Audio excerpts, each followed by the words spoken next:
5, 4, 3, 2, 1.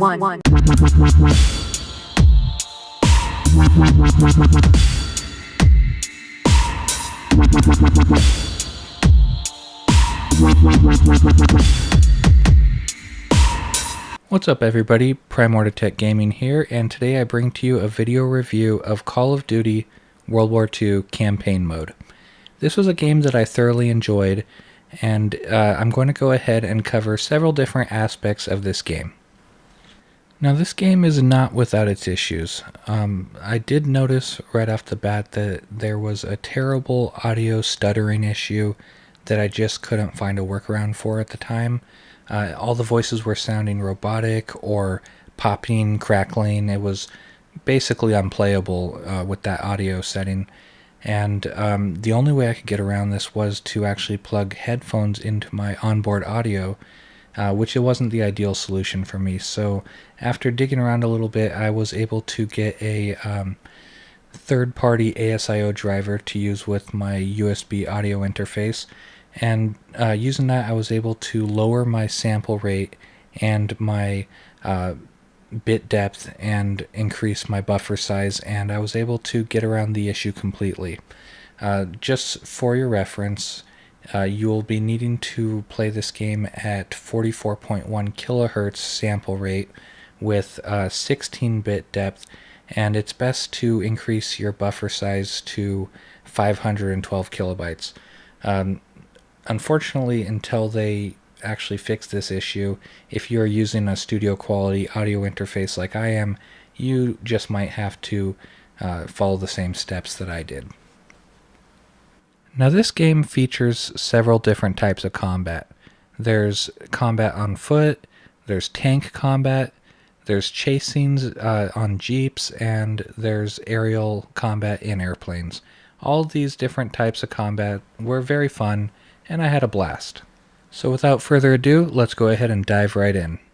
Here you can see we're in a war-torn building, and we were just ambushed by a small bunch of Nazis, and we attacked them with our guns and grenades, and we have smoke grenades, frag grenades. The game has all sorts of different combat devices at your arsenal. They have different functions for each team member. Certain team members, you can call on them for medkits, or you can call on them for an artillery grenade. You can call on them for more ammo.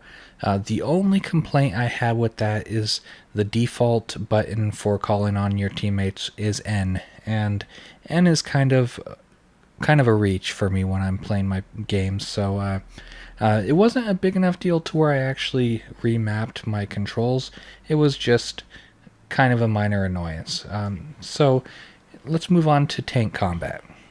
If you've ever played any of the Battlefield games, then the tank controls will feel very familiar to you. The W and S keys are used to move forward and backward, while the A and D keys are used to pivot in place. The mouse will be used to pivot the turret on top. Now the controls might seem a bit weird to you at first, given the fact that two of the WASD keys are used for movement and the other two are used for pivot, but you will get used to it. And even if you don't get used to it, there is very little time actually spent in tank combat, so you won't really have to worry about it for long. I actually enjoyed the fact that there was a little bit of a learning curve to the tank controls, because I figure if I was actually driving a tank, it wouldn't be all that easy.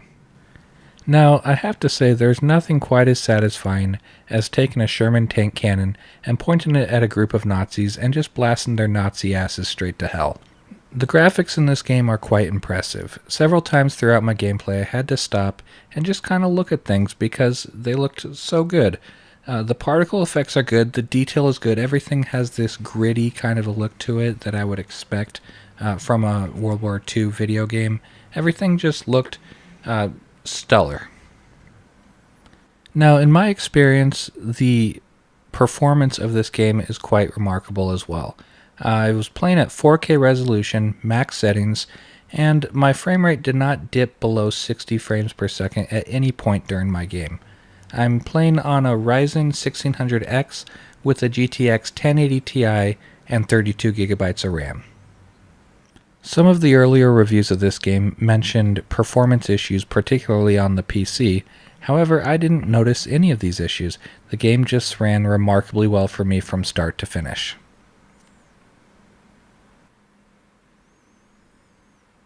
There are a variety of different environments in which this game takes place, from the farms and rural countryside of France to the war-torn cities of western Germany to the snow-covered forests deep in Germany. You'll really find quite a bit of diversity. I mean, it's not incredibly a lot of diversity of landscapes. However, given that this is a historical recreation, it's pretty much fitting. Here you see here we're in the Battle of the Bulge, and we're armed with a sniper rifle, and there are Nazi troops outside of this building.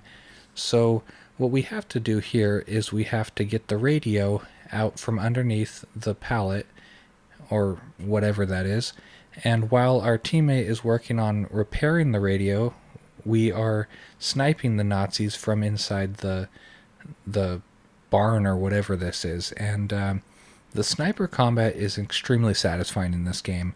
You're able to kind of hold your breath and focus by holding the shift key, which allows you to I think it actually just slows down time a little bit while reducing the sway of your actual gun, making sniping much more accurate and calculated, and it's really a nice addition. I thoroughly enjoyed the way sniping works in this game.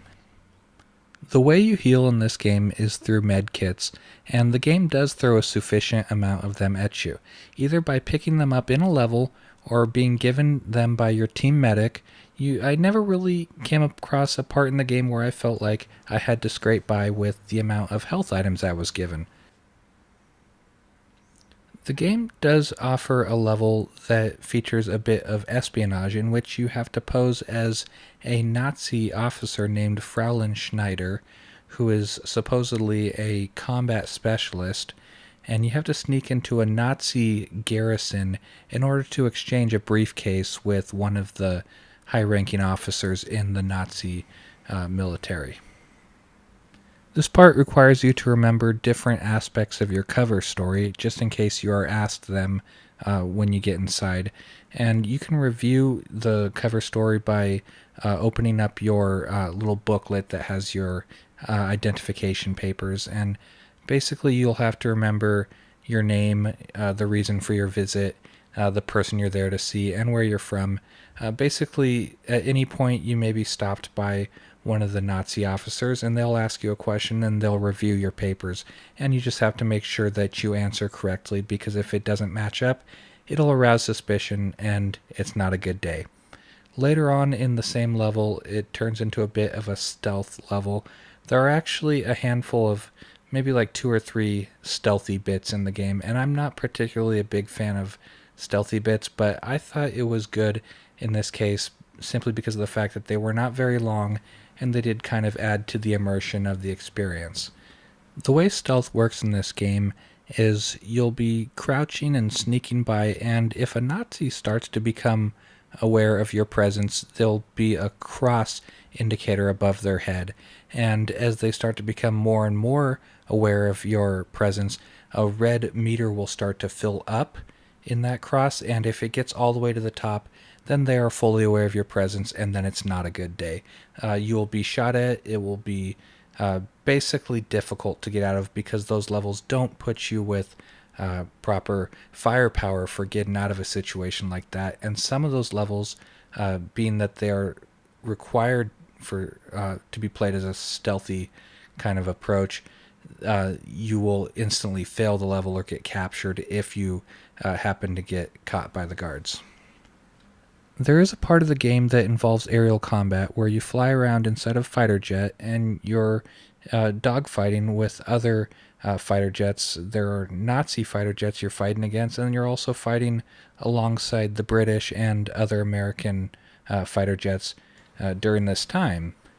The actual epicness of this part of the game is very difficult to sum up in words, so it's a good thing that I have actual gameplay footage here to show you, and you can actually see the majesty of what's going on here. flying around and multiple dogfights with the Nazis alongside other different factions. It's really something that is a remarkable experience. Now, it is the only aerial combat part of the game. There's only one, but it's really well done. If you've never had the pleasure of jumping in a fighter jet and blasting Nazi assholes out of the sky, I really recommend that you pick up this game, at least for that aspect, if nothing else, because it is truly, truly a grandiose experience. There are several times throughout the game that reward bravery and heroic deeds. Sometimes in the midst of combat, your comrade will become shot by the enemy and immobilized, and you will have the option of either letting them die or running out into the line of fire to drag them back to safety. Of course, the risk of running out to the line of fire to rescue your comrade is that you will probably take some damage, but the reward of doing so is that you did the right thing. Other times, enemies will have your teammates and your comrades at gunpoint, and if you are able to shoot the enemy in time, you will be able to save your comrade. Otherwise, they will die at the hands of the enemy. There's a part of one of the levels that requires you to sneak down into the basement of a Nazi-infested building so that you could save a little girl who has become separated from her older sister. During this part, you have to first find her. She is hiding in one of the many hiding spots that are there, and once you find her, then you have to sneak past a bunch of Nazis in order to get her safely out of the building and back to her sister. I really like that they included this part in the game because it really kind of breaks the persona of a soldier. A soldier is generally a hardened, toughened war machine, and they actually showed the soldiers, kinder, more gentle side and had him behaving in such a heroic way. It was actually a nice addition to the game. This game does feature the use of QTEs or QuickTime events at a few specific spots throughout the game. During these times, you have to rapidly mash a button or drag the mouse to a specific part of the screen before pressing another button in order to advance the scene along. I take a pretty neutral stance when it comes to QuickTime events. I don't love them, I don't hate them, but you know what, it's just another way to tell the story, and I don't mind. Over the years, from all the forums I've been browsing, I've seen a lot of gamers complain about QuickTime events in their games, and I really don't see what all the complaints are about. I mean, it's just another way to drive the scene along, and it's really is not a big deal, in my opinion. If you're the kind of person who refuses to play a game just because it includes QuickTime events, which I'm actually not even sure if that kind of person exists, but if you are, then this game is probably not for you. For everybody else, I completely recommend that you go out and pick up a copy of this game, or wait for it to go on sale, so that you could experience everything that this game has to offer. It is beautiful looking, it is fun to play, it is gritty, it is immersive, it is everything that a World War II game should be. Well, that about sums it up. If you disliked this video, then hit that dislike button. If you liked this video and it rocked your world, then go ahead and mash that like button. Subscribe, and please feel free to leave any comments down in the comments below. Thank you for watching. This is Primorditek Gaming, signing out.